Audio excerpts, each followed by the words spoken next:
Fui moço e agora sou velho, mas jamais vi um justo nem a sua descendência mendigar o pão. Tudo posso naquele que me fortalece.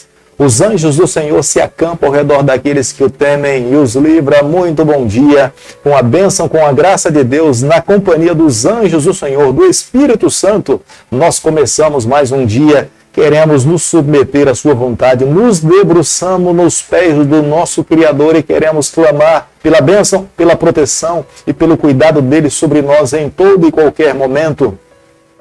Queremos a cada dia viver nessa terra com o nosso coração e os nossos olhos na eternidade, apenas com os pés nessa terra, mas nós entendemos que nós já somos cidadãos das mansões celestiais. Queremos viver para Deus a cada dia. Todos os dias nesse canal nós estudamos um capítulo da palavra do Senhor. E nessa manhã eu convido você a ter nas mãos a palavra de Deus no livro de Ezequiel, capítulo 40, o versículo 1.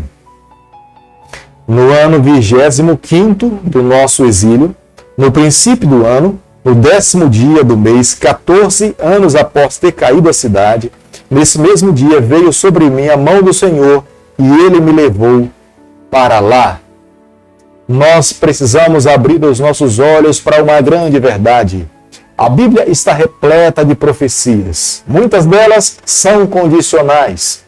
Para que as profecias condicionais possam acontecer, Deus espera que o seu povo viva em fidelidade. Mas existem outras profecias que estão dentro da Bíblia que elas não são condicionais. Se nós não formos fiéis, mesmo assim, Deus irá cumprir a cada uma delas. Podemos observar uma delas, a volta de Jesus Cristo aqui a esse mundo. Sendo eu ou você, fiel ou não, um dia o nosso Deus irá voltar aqui a essa terra. Posso aqui mencionar uma outra. Os israelitas, sendo fiéis a Deus ou não, Jesus Cristo, como foi prometido no Antigo Testamento, ele colocou os seus pés nesse mundo. Jesus veio, Jesus morreu, morre de cruz, Jesus ressuscitou e hoje ele intercede por cada um de nós à direita do seu Pai. De qualquer forma, os capítulos finais do livro de Ezequiel, eles são mais importantes para nós, porque aqui nesses capítulos nós encontramos as promessas de Deus e são condicionais de restauração, de trazer o seu povo de volta para a terra prometida e fazer com que, mais uma vez, as repartições da terra se dessem e que cada tribo pudesse habitar no seu devido território e Deus seria o Deus desse povo. Mais uma vez o santuário seria levantado, Deus habitaria no meio do seu povo e viveria com eles para todo sempre. Podemos observar que o Deus que nós servimos é o Deus da segunda chance. Por mais longe que o seu povo possa ter ido, por mais pecados que eles tenham se envolvido, por mais distantes que eles tenham caminhado, Deus ainda continuava a insistir em salvar esse povo, em viver no meio deles. Por mais ídolos que eles tivessem construído, Deus estava disposto a recebê-los, perdoá-los, se eles abandonassem os seus ídolos e vivessem exclusivamente para o Senhor. Esse é o mesmo Deus que nós conhecemos hoje. Esse é o mesmo Deus que nós nos debruçamos sobre ele a cada dia. Esse é o mesmo Deus que nós invocamos a cada manhã para que ele esteja ao nosso lado. Como nós podemos observar no versículo 1 do capítulo que nós estamos estudando nessa manhã, no ano 25º é o ano em que o rei Joaquim foi levado para o cativeiro babilônico. Ezequiel foi levado junto com o seu rei e estava no exílio. E foi nesse ano que a mão de Deus tomou Ezequiel nas suas mãos e revelou verdades que Deus gostaria que o seu povo pudesse ter conhecimento. Os israelitas estavam vivendo no cativeiro babilônico sem esperança. Acreditavam que não mais poderiam voltar livre para a sua terra, mas Deus estava fazendo promessas, dizendo para eles que seria o próprio Deus que lutaria as suas batalhas. O mesmo Deus que um dia permitiu que o seu povo fosse para o cativeiro, seria o mesmo Deus que traria de volta o seu povo e colocaria na terra prometida, faria novas divisões, estabeleceria o seu povo, Deus moraria com o seu povo e Deus abençoaria o seu povo e Deus lutaria as batalhas do seu povo. Ezequiel foi tomado pelo Senhor e foi colocado num monte muito alto. O objetivo pelo qual Deus lhe colocou nessa elevada posição era para que Ezequiel pudesse contemplar o que Deus queria que ele observasse e o que Deus iria fazer pelo seu povo. Ezequiel observou, registrou e levou essas informações para todo israelita que estava vivendo no cativeiro babilônico. Deus tinha um esboço completo de todo o santuário terrestre quando esse povo retornasse para a terra de Canaã, como esse santuário deveria ser reconstruído. O desejo de Deus era que ele mais uma vez pudesse voltar a morar entre o seu povo. Podemos observar que o Deus que nós servimos é um Deus que constrói relacionamento com os seus filhos. Ele não quer viver distante, ele quer estar ligado, ele quer estar próximo, mas ele espera que os seus filhos lhe recebam como sendo um Deus santo, um Deus justo, um Deus íntegro, que ao viver no meio do seu povo, ele espera que os seus filhos também vivam em santidade. Ele não pode conviver no meio de pessoas que não lhe recebem como sendo um Deus santo, que profanam a sua aliança, que profanam a sua lei, que ferem os seus princípios, que dão as costas para as suas palavras. Ele não pode tolerar esse tipo de comportamento. Quando ele passa a habitar no meio do seu povo, o seu povo precisa recebê-lo como sendo um Deus santo, um Deus justo e viver em santidade diante desse Deus. Embora nós conheçamos o Deus de Abraão, o Deus de Isaac e o Deus de Jacó, Deus olhando para o futuro, por ser um Deus onisciente, ele já sabia das escolhas do seu povo. Mas Deus queria que o seu povo soubesse que ele em todo momento insistiu com o seu povo. Ele não menosprezou a aliança com o seu povo. Ele queria que eles mudassem de opinião. Ele estava dando mais uma chance. Mas mesmo assim, quando nós estudamos a história bíblica do povo de Deus, nós vemos que eles não estavam dispostos a se comprometer, a entregar seu coração e a viver uma vida convertida ao lado de Deus.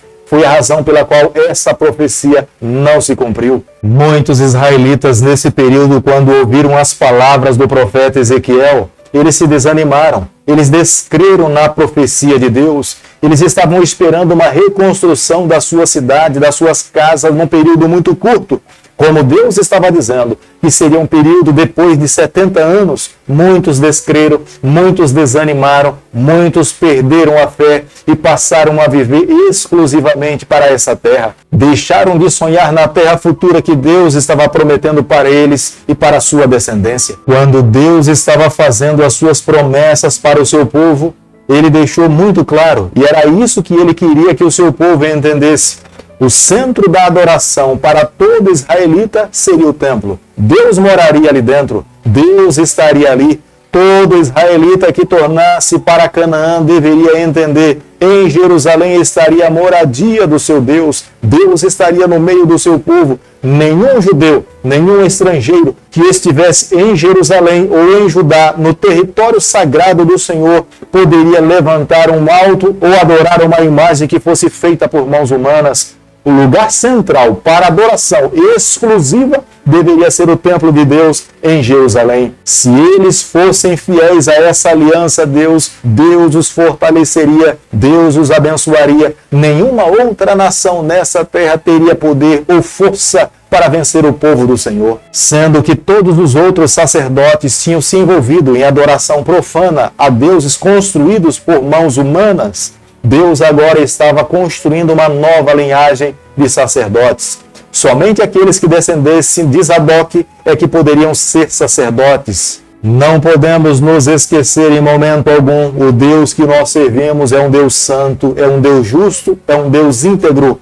Ele cuida dos mínimos detalhes. Deus não fala de adoração de qualquer forma. Deus quer adoração exclusiva. Ele tem que ser o único, ele tem que ser o primeiro, o meio e o fim. Ele tem que ser tudo na vida dos seus adoradores. Jamais podemos nos esquecer. As profecias de Deus estão extremamente relacionadas com o seu povo. Deus esperava que o seu povo se comprometesse com ele.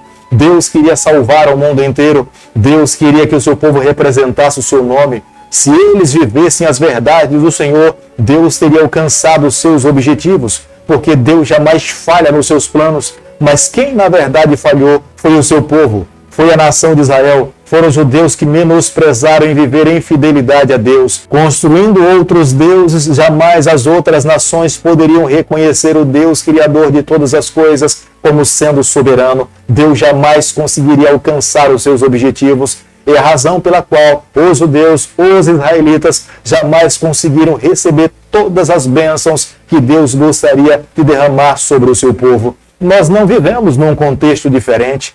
nós vivemos na mesma situação. Se nós sonhamos, se nós almejamos viver eternamente ao lado do Senhor, em tudo aquilo que Deus promete para os seus filhos, numa terra que mana leite e mel, que não há pecado, que não há sofrimento, onde os leões brincam com os cordeiros, nós precisamos hoje também representar o nome do Senhor.